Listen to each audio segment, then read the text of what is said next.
Salutations, fellow nerds. I'm Rick Y, the wise guy, and today is December 18, 2024, and the probable outcome of Republican governance is already about to shine through as government is about to yet again shut down under their watch, and the dependency for them to lean on and ask for help from the Democrats has already begun. So if you're into news, history, or just Americana, make sure to hit that like and subscribe bell. And if you want real-time updates, just diddle that little notification bell. We would be much obliged. Let us first go over where we are and how we got here.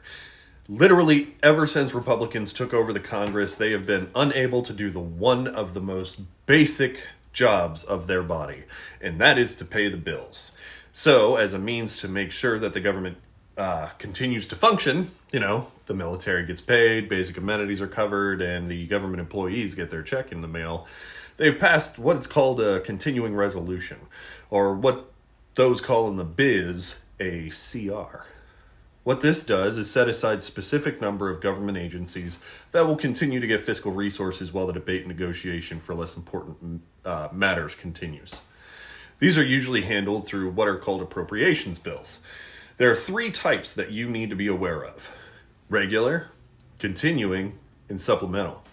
If they can't get their shit together, Congress passes these continuing resolutions in order to keep essential services functioning. The supplemental isn't really all that important right now. The current continuing resolution that Republicans have been just passing around like a hot potato has been in the legislative limbo for a long time. It looks like it's going to stay that way through at least March of 2025. Interestingly enough, the incoming Congress made sure to add a rider to the bill, which gives them all massive pay raises. But after finally having come to an agreement over spending and what both sides would agree to in a continuing resolution, the leaders of a new and unregulated government body who were never elected are now demanding our Congress fail to pass the bill, which would ultimately end in a government shutdown just before Christmas. So if they have it their way, Trump and his cohorts are about to allow the government to completely shut down before they even take the reins. Will it occur? I don't know. It seems like every time this debate occurs, Republicans have to get bailed out by their Democratic colleagues and gaslight the American people into thinking that they were 100% in charge of the budget. So what happens if it does occur? First of all, government employees are told to leave work until the government essentially reopens, which could realistically take weeks. This is called a furlough. Keep in mind that people like those in Congress and the president will continue to see a paycheck as they stop payments for everyone else. Although in 2019, a law did pass that would back pay them for their time off, but that doesn't really satisfy the people who they owe their bill money to, except those deemed essential workers who then again will actually work for free until Congress gets their shit together. Luckily, things like Medicare and Social Security should continue to flow since they're in laws that don't require annual approval. The Brookings Institute details the other issues that occur at the height of government shutdown, such as delays in processing applications for passports, small business loans or government benefits, shuttered visitor centers and bathrooms at national parks, and fewer food safety inspections, which means everything that is taken for granted by most Americans will be closed down. If you plan on traveling during the holidays in the coming weeks, from what I understand, rest stops will also be affected by this. Some of you may actually remember this from before. If it feels familiar, it's because we've been here before during Obama and Trump's terms, when again, Republicans in Congress could not come together and do their job. Now it will be because Elon Musk and Vivek Ramaswamy, who are merely federal bureaucrats who weren't even elected, don't personally feel like the negotiated terms should be accepted now at the 11th hour. If you think that there is any reason that they'll go back on this decision from any public pressure, remember that they've already admitted that they don't mind seeing us suffer for their benefit, and that you're just merely a sacrifice they're willing to make. Elon Musk recently said Americans are just going to have to suffer what he calls temporary hardship in order to allow he and his other billionaire buddies watch their plans unfold. Another interesting note, and it's probably unrelated, But nearly every member of Trump's incoming cabinet is a billionaire, which means every person who's responsible for making sure these plans pass or flop will also directly benefit from every American's temporary hardship.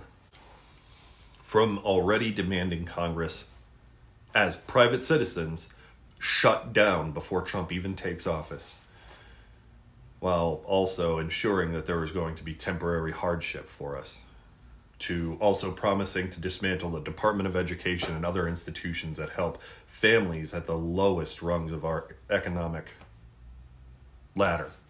The incoming government is chomping at the bit to start taking as much away from you as possible. Republicans have empowered the richest people in our country to run the government and treat it like their personal piggy bank. The poorest of our citizens were convinced that if they work hard enough, they too may be able to be just like them. And so they started holding them at an almost godlike pedestal. They almost worship these people and their wealth over everything else, including humanity and decency. This idea has gotten into the minds of those who depend the most on government programs and subsidies, that somehow they're not going to be directly impacted by the Nepo babies who have just been put directly in place to get rid of these social networks that they depend upon. I think the worst thing to come out of all of this is that so many people voted for this who not only stand to lose so much, but also have so little to gain. I can't think of a single thing that a poor family living in a single wide in Appalachia stands to gain from handing over everything to such selfish and greedy people. Elon Musk has gotten to the point where nothing matters to him. It's a game. The whole world is. He's so unfathomably rich that he thinks that this entire planet and we are all just along for the ride. Every human being is an NPC in his drug-fueled narcissistic psychopathy. To insist no other persons could have achieved what he has is unreasonable.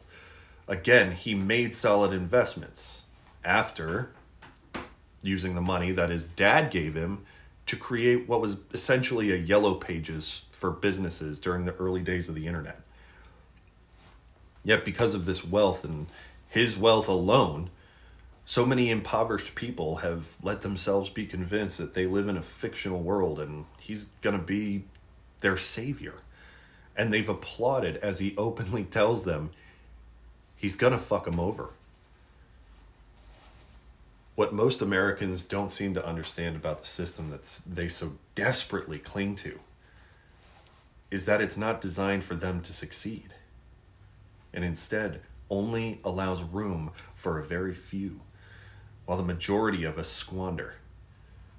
Convincing you to vote for it is the biggest game that they've played, and it is the most prescient example of cognitive dissonance that I think I have ever seen.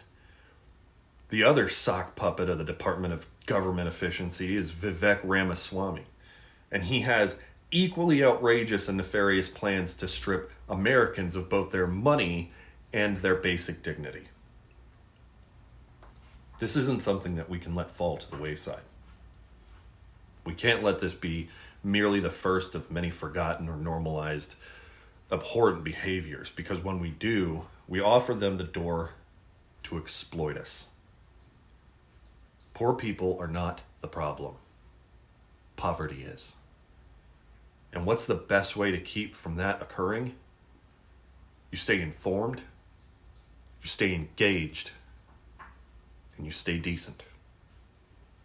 Until next time, fellow nerds. Peace.